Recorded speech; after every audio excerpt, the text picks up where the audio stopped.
All right, everyone, I have been in a big thrifting phase, not only thrifting clothes, but also thrifting a lot of fabric. And today it's time to break out my sewing machine and do some thrift flips. I'm kind of scared. Sewing is scary. All right, I'm gonna start with like a warm up before we like really dive in. I thrifted this really awesome skirt from Goodwill in Pittsburgh, and it's an amazing skirt, but the band is just really stretched out. So I'm just going to replace the band and make it fit my waist a little bit better so it's not like sliding down my body as I'm wearing it. Okay, so I have the skirt. I've found a seam and I'm just going to rip the top of this seam open.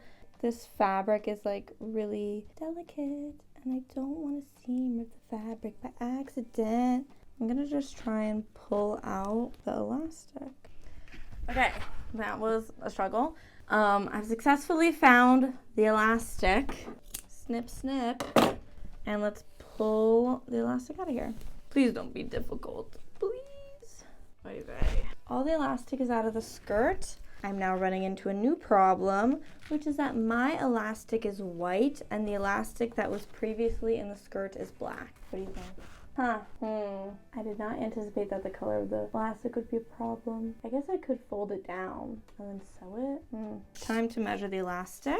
Okay, so what I'm gonna do is just put the elastic around my body where I want the skirt to lay. Pull it just like a little bit taut, and then that's how big I'm gonna make my elastic. I'm gonna do the old safety pin in the elastic. I'm gonna run the safety pin all the way through this waistband. I've decided that I do care about seeing the white elastic. So I'm gonna take out my elastic, move this over, put the elastic back through. Time to sew. If I had only had black elastic, I would not be in this mess right now, but whatever. No! Everything is fine. Everything is fine. So let's grab the elastic and the little safety pin. Just try and sneak this through.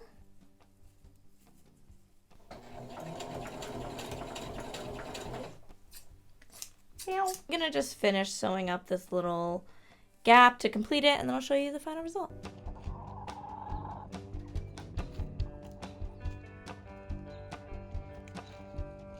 I look like I'm going to a funeral, but like in Hawaii. It's like a vacation funeral. So this was a really good warm-up project. I had like unsuspected issues. There was a lot of like on-the-fly problem solving. All right, well, on to the next project, which will be a lot more labor intensive than this one. So hopefully that goes smoothly. Smoothly. Say it like that. Smoothly. I got a bunch of t-shirts and I'm thinking of making like cute dresses out of them, little like graphic tee cute dresses. And I've thrifted a ton of fabric as well, so I'm thinking of doing like patchworky kind of style.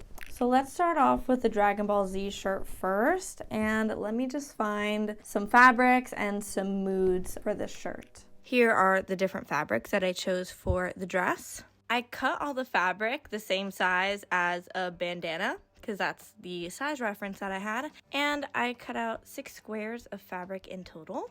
I'm essentially making a rectangle with 3 squares on the top row and 3 squares on the bottom row. So I'm just gonna pin and sew all of my squares together to make my rectangle. I'm primarily using a zigzag stitch because I don't want anything to fray, and I don't own an overlocker. Here's my beautiful, beautiful rectangle, and I'm obsessed with the fabric combos that I chose. So now I'm cutting the t-shirt into like a crop top length. Then I put 2 basting stitches at the top of the skirt so that way I can squish the fabric together and make some ruffles. Then I pinned the bottom of the shirt to the skirt and I adjusted my ruffles accordingly. The first time I pinned this together, I pinned the shirt on the wrong way and I had to start all over again. So that was fun. It's time to sew the skirt and the shirt together. Here's the dress. It's a little long. Here's the thing. I wish I could bring this up a little bit, but when I tried to do that, I failed. Maybe I should try again. But if I hem it to the length that I want, then I basically just have to take off the entire second row. Okay. I don't know, it's hard for me to say what I'm gonna do because I don't even know what I'm gonna do. And I don't even know if what I'm gonna do is actually gonna work out or not.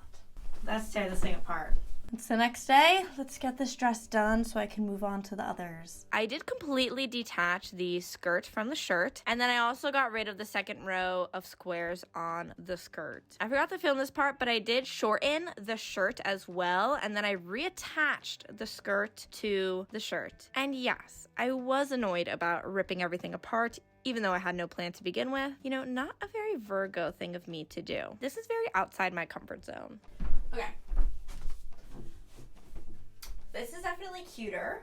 This is a part that I cut off, so I think I'm just gonna like cut a little rectangle out of here, hem it, and then do like a little ruffle action on the bottom. And I want to make some bows too. I don't know how any of this is going to go. I've literally like taken this apart and put it back together like 3 times, so. So now I'm just cutting the fabric so I can add a little trim to the bottom of the dress. I also gave up on using my cutting board at this point in time. I did accidentally cut my finger with my rotary cutter, and that wasn't very fun either. Then, like a proper sewing girly, I did hem the bottom of this fabric so I can add it to the bottom of the skirt. And then again, I also added 2 basting stitches to the top of the trim so that way I can have a light ruffle on the bottom. I could have attached more fabric to the trim so I would have more dramatic ruffleage, but you live and you learn, am I right? Anyway, so I pinned the trim to the bottom of the dress and then I sewed it together. And then I also cut 2 long strips of fabric so I could add 2 bows on the sleeves. So I just folded and sewed my bow fabric, and then I sewed that onto the sleeves, and then I tied a bow.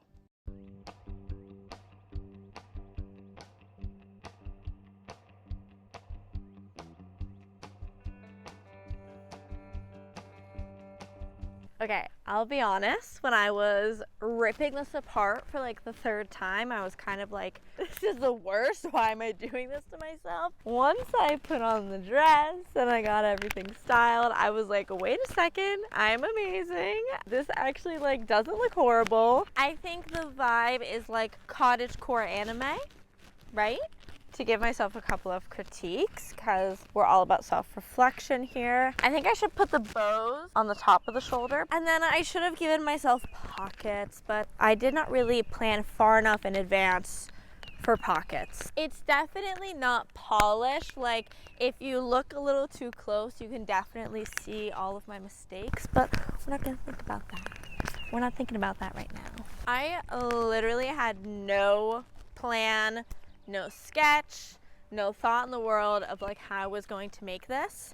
So I'm really happy with how it turned out. And hopefully my next project turns out just as good as this. So the next shirt I'll be upcycling is this t-shirt that says golf.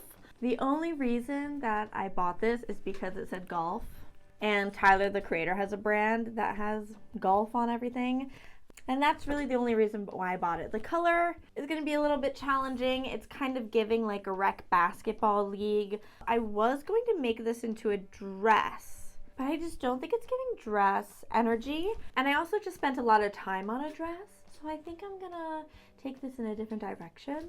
So I think I'm going to turn this into like a ruffly, like peplum-y top. And I'm going to go like real hard with the ruffles. Okay, cool, let's get started. So here are the fabrics that I've chosen for this top. So I seam ripped the sleeves off of the golf shirt, which in hindsight, I should have just cut off the sleeves. I don't know why I made that harder for myself. And then I cut the shirt as small as I possibly could because it's a little baggy and I want the proportions to be like cute. So I cut out rectangular pieces of the gingham fabric to make some ruffle sleeves. I made sure to cut lots of fabric so the sleeves could be extra ruffly and juicy and gorgeous. I then hemmed the rectangles that I'm gonna turn into ruffles, and I did add the 2 basting stitches at the top so I can squish the fabric together for very dramatic ruffles. I then pinned the ruffles to the arm opening, and at this point I was just like kind of confused at where I should pin the ruffles, but I decided to pin them on the outside of the shirt. I don't know why I decided that, but that's what I did. I'll admit this is a lot. I'll also admit that I have absolutely no idea what I'm doing.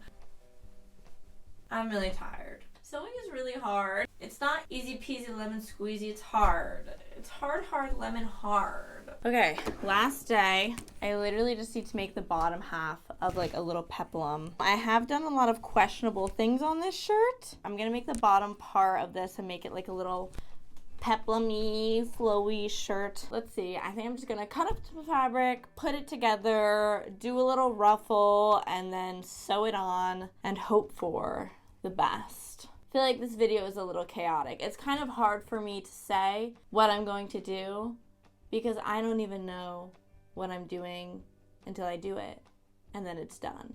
And that's exactly what I did. I cut up the various fabrics, sewed those pieces together. Then I did some ruffling, of course. Then I attached this to the bottom of the t-shirt, and the t-shirt material was very flimsy, so I had to try very hard to make sure everything stayed together, especially when sewing. So after sewing everything together and questioning every decision that I made, it's time to show you the finished product.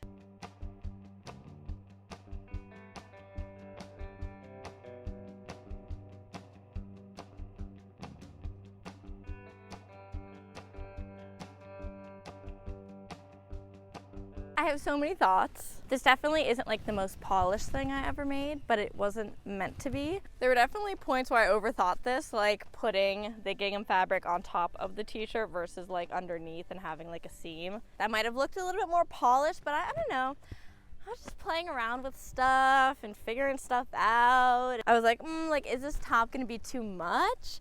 But every time I look in the mirror, I just smile because it's like a little on the ridiculous side and like it's a little weird, but like I think it's super cool and unique. I'm also happy that this wasn't a dress and it was a shirt. I feel like it's more wearable that way, but I just think that this is like so like ridiculous and fun and cool and weird, and like the weirder the better, you know? It's just so fun and weird. Like I just think that's so cool. I will say that sewing is really hard. Maybe next time I'll actually have a pattern and I'll actually like measure things and like do math, but like these were not mathing kind of projects. It's that time of the video. We're coming to an end. I have to leave you and go start another project that's lurking somewhere deep inside my brain. But yeah, leave a comment down below if you have any suggestions of things that you want to see me make or recreate, And make sure to like and subscribe. Follow me on Instagram. I do a lot of fun stuff around here, okay? We have a good time.